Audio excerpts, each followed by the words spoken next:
Hey guys, Chris here. So this week we're gonna get into the P's. And let's just start right into it. First up, we got Anderson .Paak, Malibu. It's a really great album. If you're still asleep on Anderson .Paak, I don't know what you're doing. He's a great rapper, singer, drummer, all-around musician. Check him out. Up next, we got Ventura by Anderson .Paak as well. I'm actually missing an album in between here, Oxnard, but I actually like this one a little bit more than Oxnard, and that's no slight. Obviously, I love Dr. Dre as well, but this album is it's just such a banger. And then following that, we got Parkway Drive, Killing with a Smile.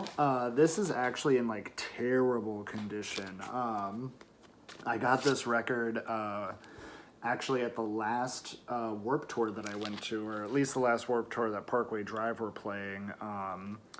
Yeah, I went to their merch tent and they had this record and it was like $20 and I had never seen it. And I used to do street team stuff for Epitaph, so I've actually been aware of Parkway Drive for quite a while. And I was just like, oh my God. And I asked the merch guy to hold it for me. He said no. And so I bought it there and put it in my Warped Tour drawstring backpack and moshed the rest of the day with a fucking vinyl in my bag. It was terrible. I felt so bad when I got home, but luckily the record is in great condition. It's just the outside sleeve. Up next, we got, my girl, Katy Perry, Teenage Dream. Yeah, this is, I just, love Katy Perry. I love, the whole arc of being a Warped Tour artist, playing with, co-headlining Warped Tour with As It Lay Dying. Then we got, Fote. Yeah, Fote is, just a really great artist. I would recommend checking him out on Bandcamp. Sort of like an electro pop feel. I actually came to this specific album via the song Reconstruct.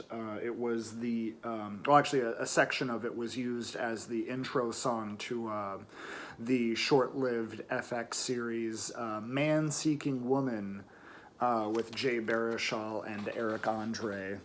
Very funny show. I'd recommend it. Following that, we got Pierce the Veil, Selfish Machines. Oh man.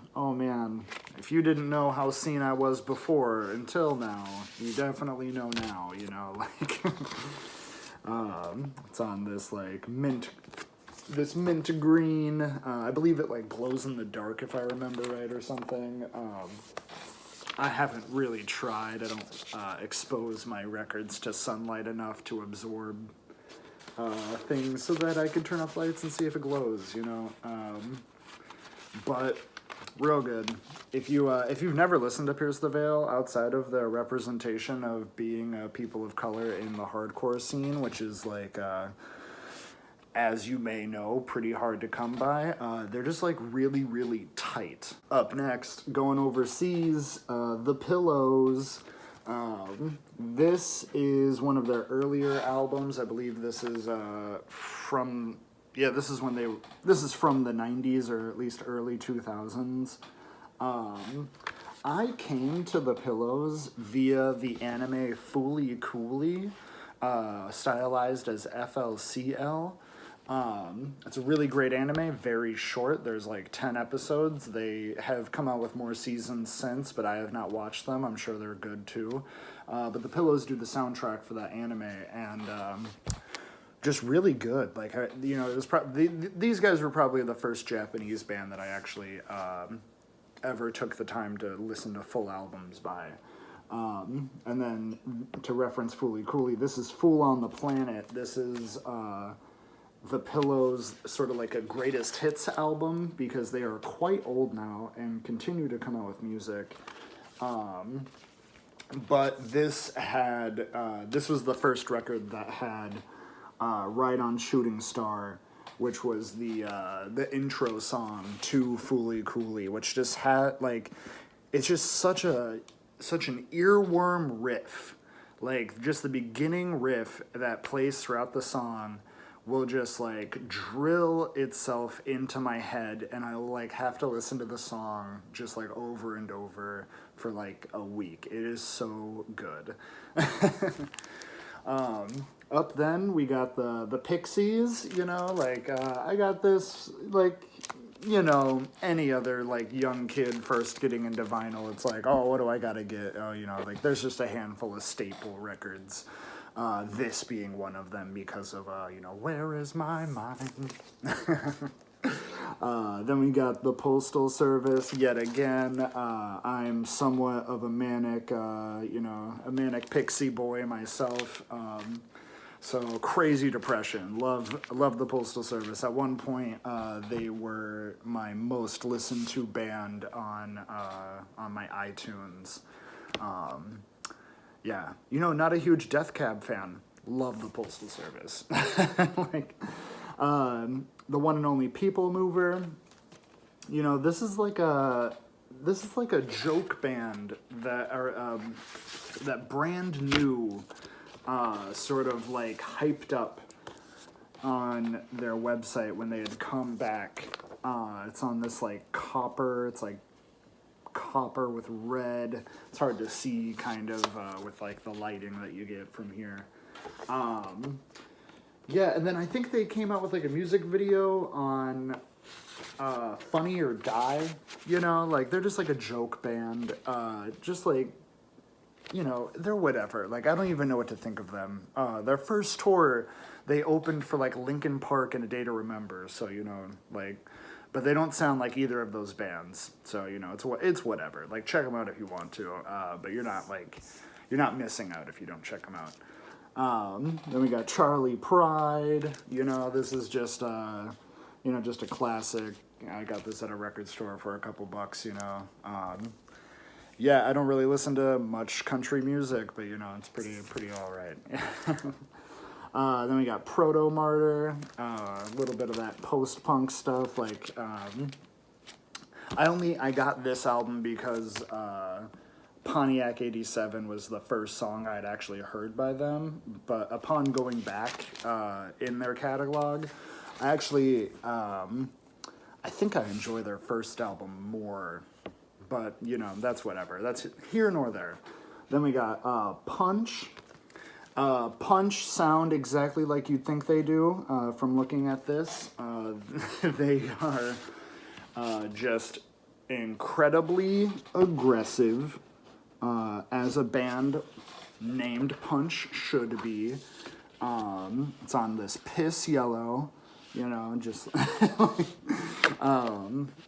And they're just really great. Very, you know, the vocalist is a woman. All their songs are very much about, you know, the struggle of being a woman, especially in the world. You know, like worth more than your opinion, not sorry. You know, they don't have to believe. Personal space, you know, like. Yeah, you know, just like some really, really good inspirational stuff. And, you know, like women can be mad, you know, who thought, you know, they can have more emotions, you know, than whatever we give them. And then there's Pup. This is just called Pup, their first album. Yeah, I don't have it on any special color or anything. I got this, you know, after. It's probably like a third pressing or whatever. Same with this guy. The Dream Is Over. You know, just some really good Canadian pop punk, you know. You could call them a punk band, I guess, like, you know, for what punk's meta is right now. But really, really good. Really talented kids. Morbid Stuff, the third album, probably their best album, like, not even gonna lie. 100% recommend checking them out if you haven't yet. They're a really, really good band. And then this one is on, like, this, like, speckle. This, like, dark green speckle. Looks really cool to me. Ended off with Pusha T, Daytona, you know, produced by Kanye. You know, some problematic album art.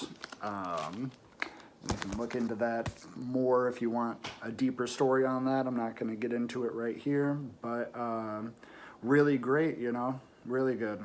Yeah, and that's it. Hopefully you guys enjoyed it. Yeah, and then next week we're going to do Q&R together.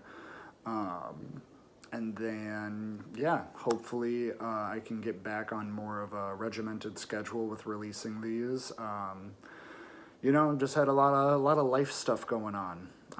But, you know, we will hopefully see you, you know, next week, I guess, you know, and just remember, Black Lives Matter, lives of Indigenous people matter, trans lives matter, and we got to make sure that we, you know, we stay politically awake and, you know, keep our politicians on their toes with what we do. But, you know, in doing that, maybe don't run up on a house, you know. No need to run up on people violently. Yeah, but that's it. Thank you yet again, and I'll see you guys next week. See ya.